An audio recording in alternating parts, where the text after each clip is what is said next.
Hello, everyone, and welcome to Overtime. Senator Alex Padilla was forcibly removed from a press event in Los Angeles. It was Kristy Noem was holding a press conference. He attempted to ask a question and was forcibly removed. It has been falsely reported by a number of sources that he was arrested. He was not arrested. He was not even detained.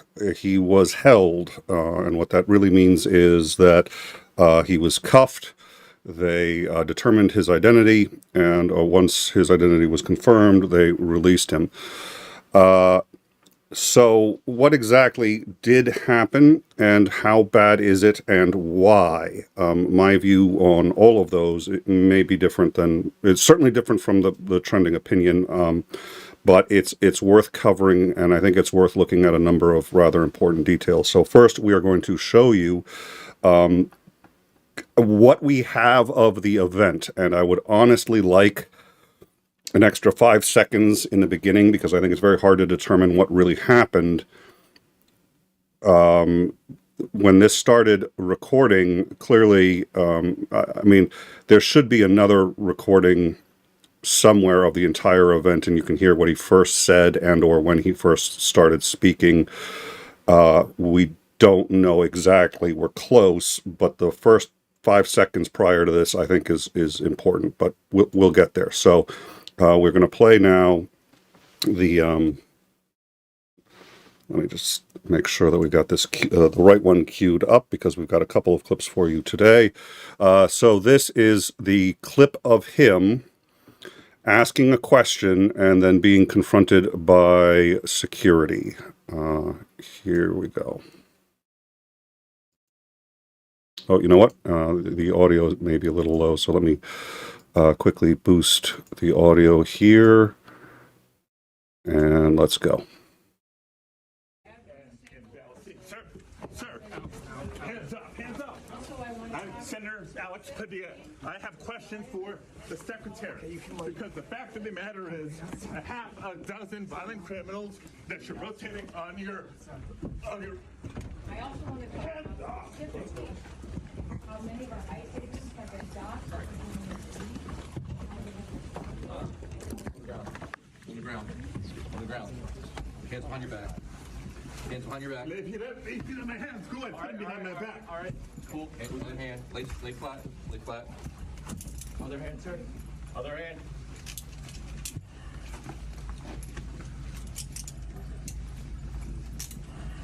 There's no recording allowed out here. I did not know. There's no recording allowed out here per update. All right, so that is all we have of the event.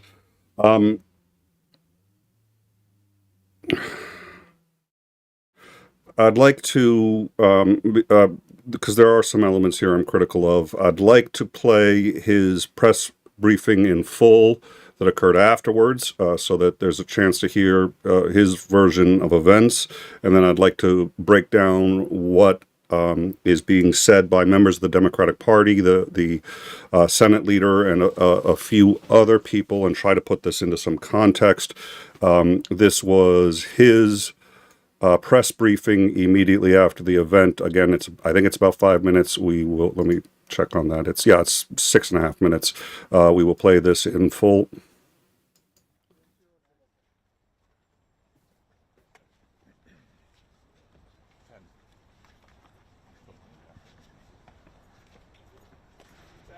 Thanks for your time. Line aside, we're right here already.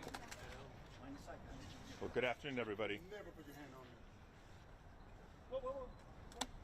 Good afternoon, everybody. I'm Senator Alex Padilla. You guys have some questions. I'm going to read a brief statement. I will not be taking questions, but allow me to read my statement. I'm here in Los Angeles today, and I was here in the federal building, in the conference room, awaiting a scheduled briefing from federal officials as part of my responsibility as a senator to provide oversight and accountability. While I was waiting for the briefing with General 𝐒𝐿𝐻, I learned that Secretary Noem was having a press conference a couple of doors down the hall. Since the beginning of the year, but especially over the course of recent weeks,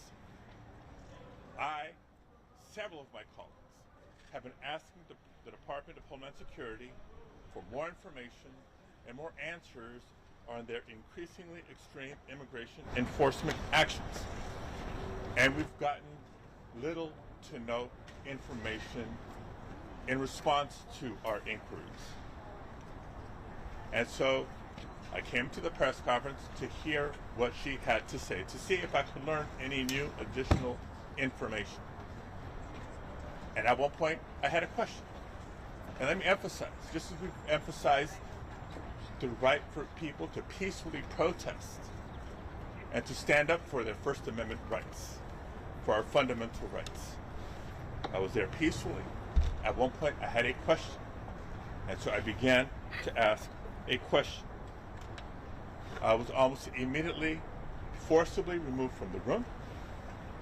I was forced to the ground, and I was handcuffed. I was not arrested. I was not detained. I will say this. If this is how this administration responds to a senator with a question, if this is how the Department of Homeland Security responds to a senator with a question, you can only imagine what they're doing to farm workers, to cooks, to day laborers out in the Los Angeles community and throughout California and throughout the country. We will hold this administration accountable. And we'll have more to say. We'll have more to say in the coming days. Let me say just briefly in Spanish as well. Soy el senador Alex Padilla y estuve aquí porque tuve una junta para recibir más información de los representantes de la administración, especialmente porque desde el principio del término de Donald. Oh, and I personally would have preferred to keep it going through the Spanish, but I think that's all. No, hold on. There we go. Especialmente esta última semana por lo que ha ocurrido aquí en la región de Los Ángeles, hemos pedido más información para entender las pólizas, las estrategias de la administración. Y las respuestas han sido mínimas. Tuve una junta aquí para recibir más información cuando me di cuenta que la secretaria Noem tenía una rueda de prensa en el mismo edificio, en el mismo piso.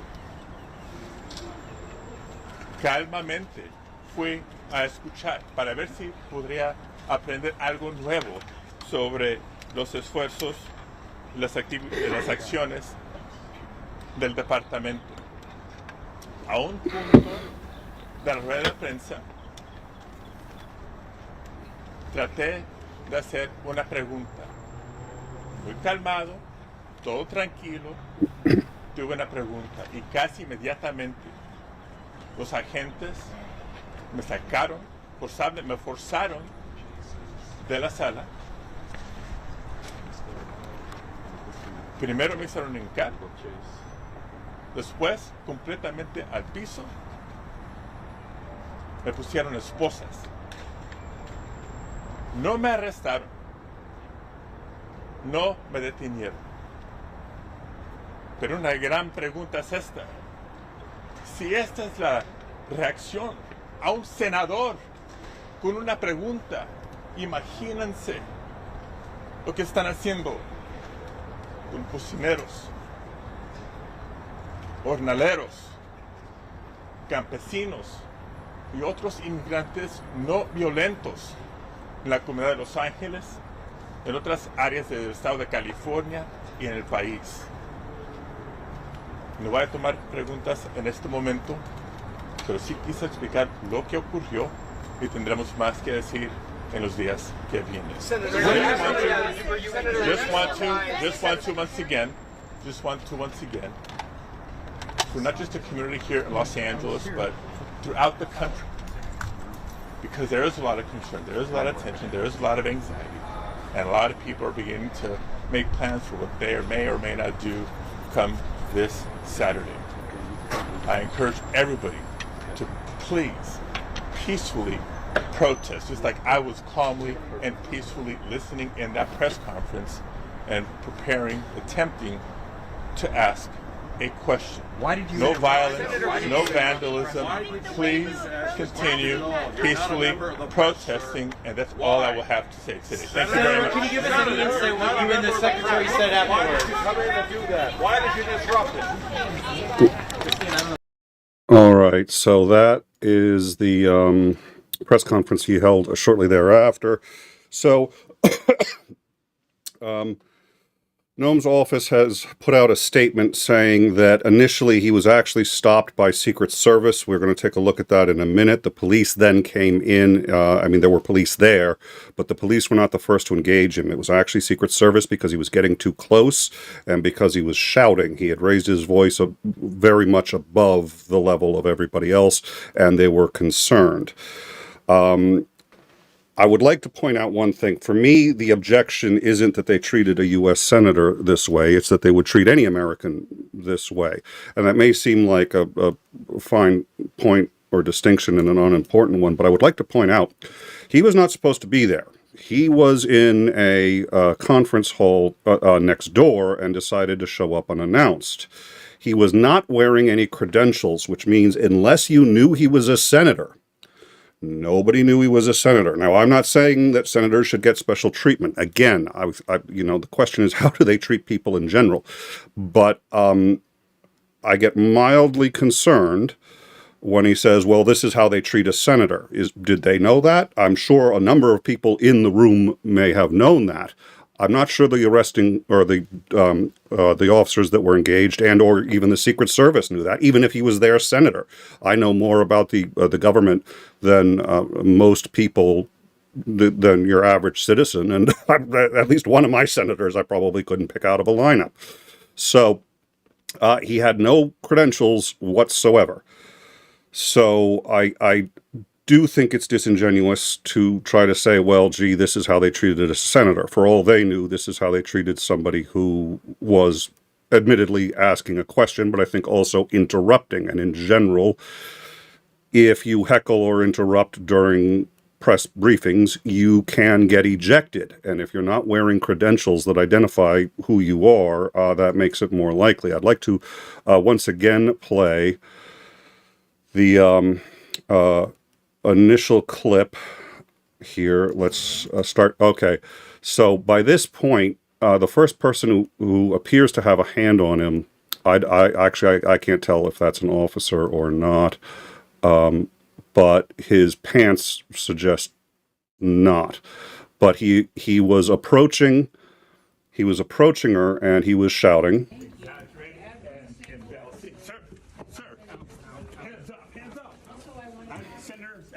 Okay, so the guy that's got him right now, that was ostensibly Secret Service. There's also a police officer who was too. Now, there's a fundamental problem in policing that we've discussed before, and we're going to show some examples of, and happened here repeatedly, which is shoving somebody, and then when they try to regain their footing, saying, stop resisting. When you shove someone to the ground and then try to grab their arm that's keeping their face from hitting the asphalt, and they won't give you the arm because otherwise they might break their face, you shout, stop resisting. And we've seen this, just piling on of people. Again, I'm not as concerned about the fact that he's a senator, and I'm a little not upset, but tensions are already running high in this country. Chuck Schumer came out and said that it was disgraceful that any U.S. senator would be treated this way. Well, again, did this man know he was a senator? If so, he's got an argument, but I don't know what he knew. Again, there was no ID. Now, this is a federal building. They are obligated to protect her. He was awfully close to her. And again, he was not supposed to be in that room. It may be everybody in that room was credentialed and actually had press badges on, so they see somebody without a press badge, without any identification whatsoever, saying, I want to talk, I want to talk, I want to talk. And then at one point, he does regain his footing and he starts to push back. Again, because I'm an idiot, I have not. So yeah, the man on the left here, I believe, is Secret Service, but he was undercover. That's at least according. There was a Secret Serviceman who was undercover, just dressed normally, or in civilian clothes, and that is according to the Department of Homeland Security, who engaged first, and he resisted. Whether or not he's resisting, I think, is up to interpretation, but let's continue. He regains his footage. Now he turns around and is heading back. So if, again, he's got no ID on him. He's supposed to be in another room where he is expected. Nobody expected him in here. So the question is, do either of these officers know who he is? Now, maybe, I'm sure somebody in that room said, oh, there's the U.S. Senator, but I wouldn't jump into this if I saw this starting. I'm Senator Alex Padilla. I have questions. Okay, he has identified himself as a senator. There's rumors going around that he never identified himself. That is not true. He did identify himself, but he identified himself after the scuffle had started. And if you're the police, until he shows ID, or the Secret Service. The secretary, because the fact of the matter is, a half a dozen violent criminals that you're rotating on your. I also want to talk about specifically how many of our ICE agents have been docked.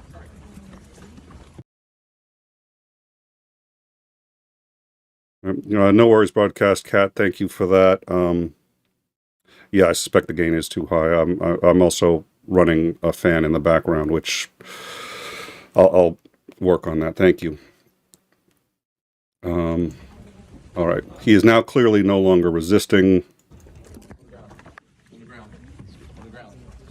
I'm sorry. I would call what he was doing earlier resisting. I mean, he was pushing forward as they were trying to push him back, and it's her security detail. And, you know, I've seen Gabby Giffords. You know, I've seen the reality. The reality is the problem is the police, and well, yeah, I just made an unfair comparison there. So let's continue with this. Okay. Hands behind your back. Lay on my hands. Go ahead. Put them behind my back. All right. Cool. Other hand. Lay flat. Lay flat. Other hand, sir. Other hand. All right. If he really didn't want to cause trouble, I think either shouting a question from the back, because he was loud enough to be heard from the back, and identify, excuse me, I'm Senator what's his name, and you know, I'd like to ask you a question. I don't think they were taking questions at this press conference, so you can get into trouble doing that. You know that, I know that. And again, he was not invited to that press conference. So it is a federal building. He's allowed to go where he wants to, which is probably why he wasn't arrested.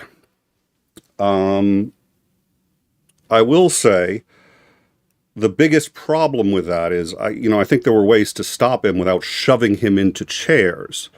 And I think there were ways to respond and be ready without, and whether he was a senator or a human being, senator or a human being, as if those are exclusive. I would like to show this clip, which we've shown a couple of times now. In the U.S., which is funny, our crime rate is not as high as a number of countries. It's lower than it's been in a very long time. Certainly in the 80s, it was, I want to say, like almost tenfold worse. It was bad in the 80s. And we weaponize our police forces, and you can see us doing this now, and we teach them to engage combatively, instantly, not to attempt to defuse. Put your hands up. There were two officers there. Both of them put their hands up and just leaned forward and braced their legs back. They could have stopped him from going any further. That's not what they did. Shoved him into a whole bunch of chairs. So, let's take a look. This is one of my favorite clips here, at an alternate way of de-escalating situations.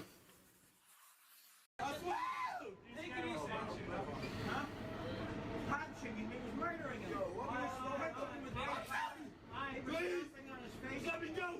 Thank you. what I tell you. That's okay. I can't breathe. Take it easy. I can't breathe. Sir, calm down. Okay? Everything will be okay. Are you injured? No. Okay?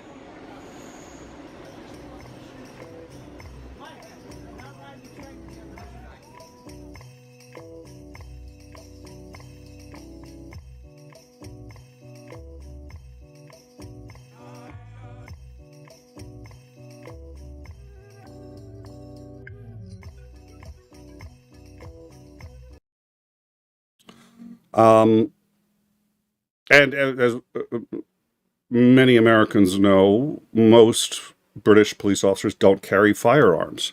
The reason police, when Xander and I first had our debate on the Second Amendment, he said, you don't mind people having guns, you just want the certain people having guns. It's like, yeah, the military. He goes, no, the police too. You want the police to have guns. No, I don't.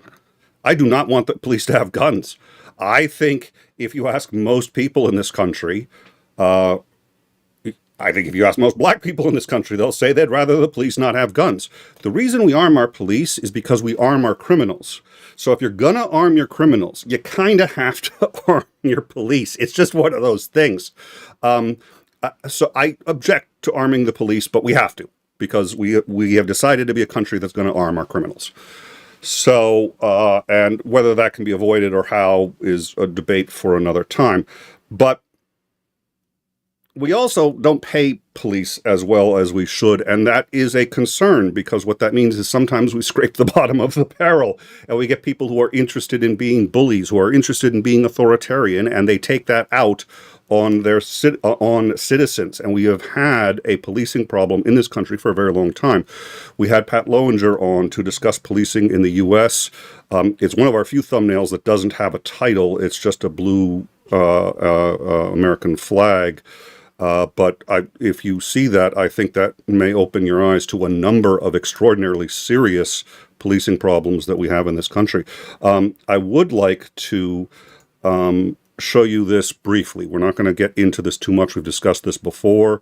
It's not appropriate to go too far into this, but we're going to show the first few minutes of this. I did not have my brights on.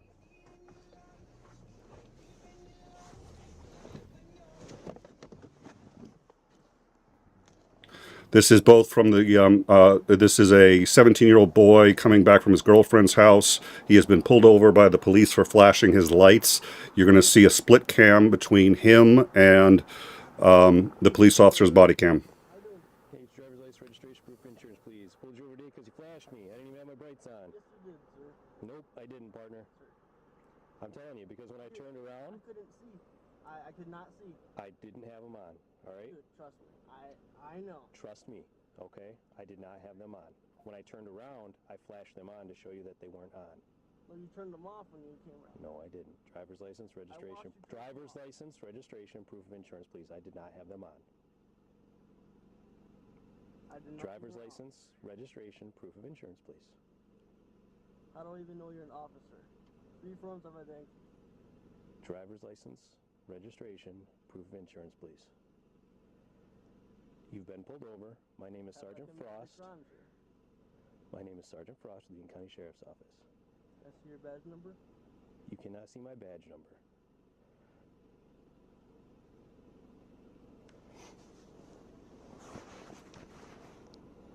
All right, so it looks, was the volume too low to hear? I can, I don't know why the balance is off. It looks like the left channel is down, which is really weird, and that would explain why.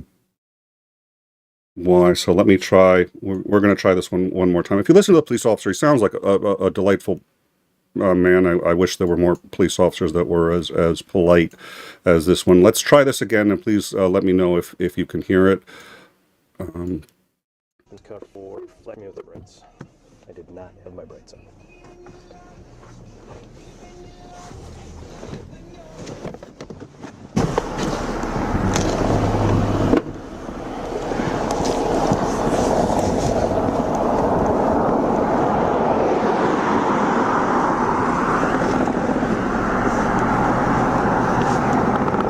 Hello. How you doing? Can you get your driver's license, registration, proof of insurance, please? Pulled you over today because you flashed me. I didn't even have my brights on. Yes, you did, sir. Nope, I didn't, partner. Sir. I'm telling you, because when I turned I around, couldn't see. I could not see. I didn't have them on, all right? Dude, trust me. I know. Trust me, okay? I did not have them on. When I turned around, I flashed them on to show you that they weren't on. Well, you turned them off when you came around. No, I didn't. Driver's license, registration. you turn Driver's them off. license, registration, proof of insurance, please. I did not have them on. I did not Driver's turn them off. license, registration, proof of insurance, please. I don't even know you're an officer. 3 forms of identity. Driver's license, registration, proof of insurance, please. You've been pulled over. My name is Sergeant Frost. My name is Sergeant Frost with the 𝐒𝐚𝐬 County Sheriff's Office. That's your badge number? You cannot see my badge number.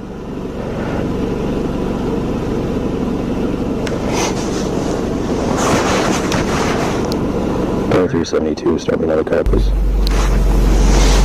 I am video and audio recording for my safety and your safety. That is absolutely fine, so am I. You just told me that I could not have your badge number. That's My against badge the law, number? sir. No, you asked me to show it to you. Yes, I cannot and you show said it to no. you. My badge You told number? me no. Is that correct? No, it's not. All right. What's happening here is the officer, who sounds like he's actually being very polite and decent, is deliberately being coy and the kid said, "Could I see your badge number?" For his particular sheriff's department, they are not allowed to show them the badge or with the number. He's required to say what the number is if he's asked what his badge number is. And you can hear him being coy about it. And the guy's like, "Oh, yeah, I asked you to give me your badge number." And you said no, because that's not what you asked. And it's true. It's not what he asked. But he's being pedantic deliberately to show that he is in control of this situation. And he is escalating with a 17-year-old child. I'm going to play that last bit again, just so that you understand the difference between what the kid asked, which was, he said, "I would like to see your badge number." The officer said no, because he is prohibited by law from showing it, and then is about to a couple of times volunteer it, but the kid, who's clearly got an attitude and is one hell of an ass, is not letting him finish, and it's escalating. That's your badge number? You cannot see my badge number.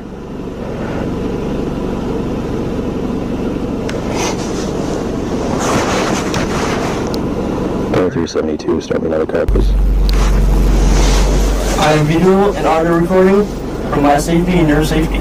That is absolutely fine, so am I. You just told me that I could not have your badge number. That's My against badge the law, number? sir. No, you asked me to show it to you. Yes, I cannot and you show said it to no. you. My badge You told me number? no. Is that correct? No, it's not. It is correct, sir. You have two Am I choices being at this detained? point. I'm giving you the Am option. I being detained? Yes, you are. For what crime? You flashed me with your high beams. You had your rights on, sir. I swear to God. This is your option right now. You right now are refusing to give me your ID. I have not committed a Refusing to crime. give me your ID in a traffic stop is a misdemeanor. Right now you're committing a misdemeanor. You have two choices. You can get with the program and start complying with this traffic stop, or you're going to be taken to jail. Those are your two choices. Driver's license, registration, and proof of insurance, please. I do not have that. Now, the kid is being a complete fucking dick. That's fine. It's perfectly legal to be a dick. He can do that. I don't like him, but he can do that. Let's keep watching. License, sir. I am going to get it. You don't have your driver's license? I do not have it Why is that? because I just drove my brother to the church. You do not have your driver's license on your person, correct? Yes, I do. Where is it? You do not have to see it. I do have to see it. Why do you have to see it? You had your bikes. I cannot see. I was gonna crash. I cannot see. You had your brakes on, sir. I'm not lying to you. I was just doing that to be polite. I didn't want you to flash someone and have someone go off the road and crash. You know? Do you realize realize that if you'd have complied with this traffic stop, it would have gone a whole different way for you? All right. Do you realize that if you had complied with this traffic stop, it would have gone a whole different way for you? This officer is no longer acting as a police officer. He's acting as a human being who wishes to assert his authority. If he's just going to be a police officer, just ask the kid to step outside and arrest him. Instead, he has to rub it in his face. You've been a dick to me, so, this is your fault what's about to happen to you. What was about to happen to this kid, his name is, in case you would like to look up the case, Devin Gifford, Gifford.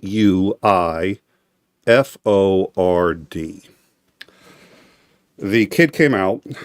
No, he refused to come out.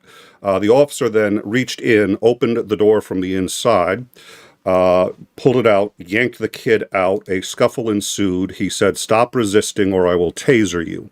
The kid refused to stop. He was tasered several times.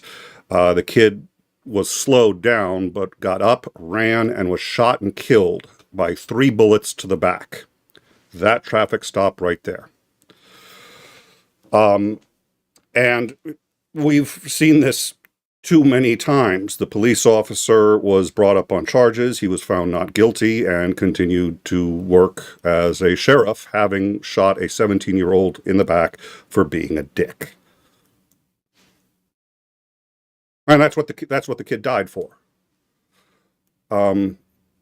We have this idea of the macho police officer and the idea of, again, when I look at the people who were pushing this man, who they didn't know at the time, I see no reason to, I have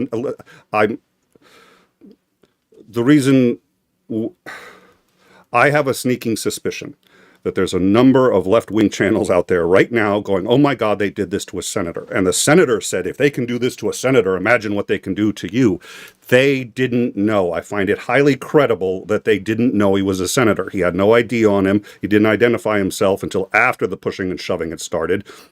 And he was clearly trying to break through a line of people who were protecting her. And he had not been invited to that press conference. Did he have a legal right to be there? Yeah. He's a senator. It's a federal building. Was what he doing smart? No.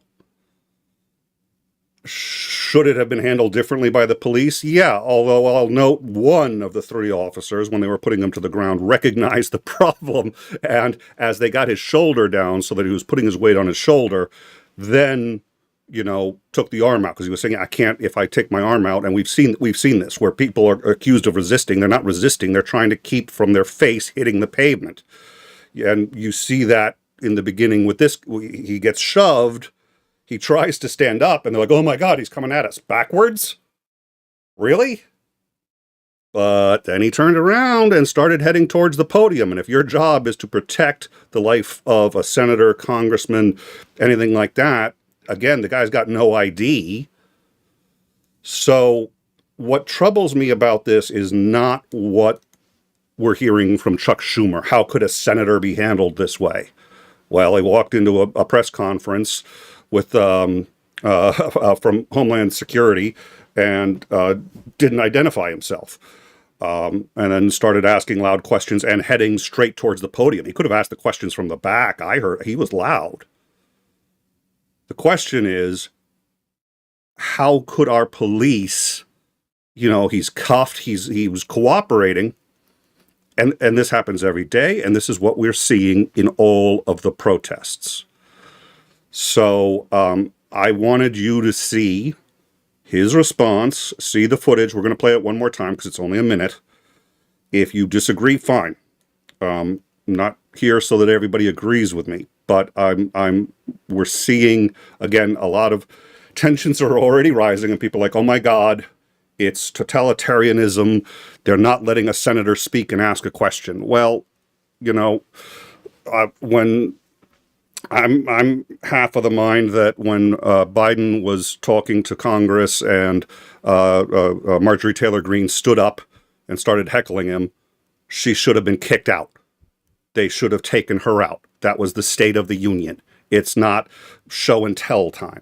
It's not question time.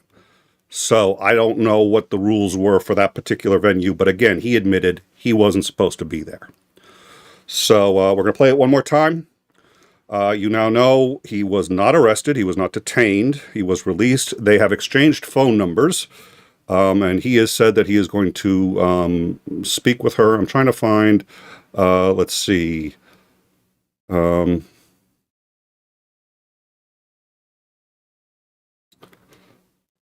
No, so there's a tremendous amount of commentary, and I understand people being upset. I'm bothered by it, but not as much. And again, I think it's disingenuous to say, oh, this is how they treated a senator. Did the Secret Service know he was a senator at the time? I have no reason to believe they did. Let's play this one more time, and then we'll head out. We've got downtime tonight, 9 p.m. Eastern Standard. Very much like to see Commander's take on it. He may disagree, and when he and I disagree, he usually comes up with something I hadn't thought of. So we'll see. We're also going to be talking tonight about the sudden withdrawal of civilians from a number of strategic areas in the Middle East, including U.S. bases, and if that is linked to threats by Israel against Iran. That's going to be, I think, a large part of tonight on downtime. I hope you'll join us 9 p.m. Eastern Standard. We'll get the thumbnail up for that in a minute. This is, for one last time, all we have of the arrest. Like I said, I'd like to have the first few seconds of this beforehand, because by this point they already have their hands on him. And hopefully, again, the sound will be okay. Exaggerate and balance. Sir, hands up. I'm Senator Alex Padilla. I have questions for the secretary, because the fact of the matter is, I have a dozen violent criminals that you're rotating on your. I also want to talk specifically how many of our ICE agents have been docked. On the ground. Hands behind your back. If you don't my hands, go ahead, put them behind my back. All right. Cool. Hands in the hand. Lay flat. Other hand, sir. I'd also like to note that the people who are holding him down have IDs, lanyards. You can see the lanyards swinging. From the guy in the casket. There's no recording allowed out here. I did not know. There's no recording allowed out here. All right. Is this an incident? Yes. Is it unfortunate? Yes. Was it stupid on behalf of the senator? I'm sorry, but yes. And we have bigger fish to fry. If the left decides to use this as a rallying cry, I'm not particularly bothered by that, because we have so much to be upset about. But then again, we have so much to be upset about. I'd rather focus on the things that weren't a little silly. The senator should have known better than to approach the podium like that.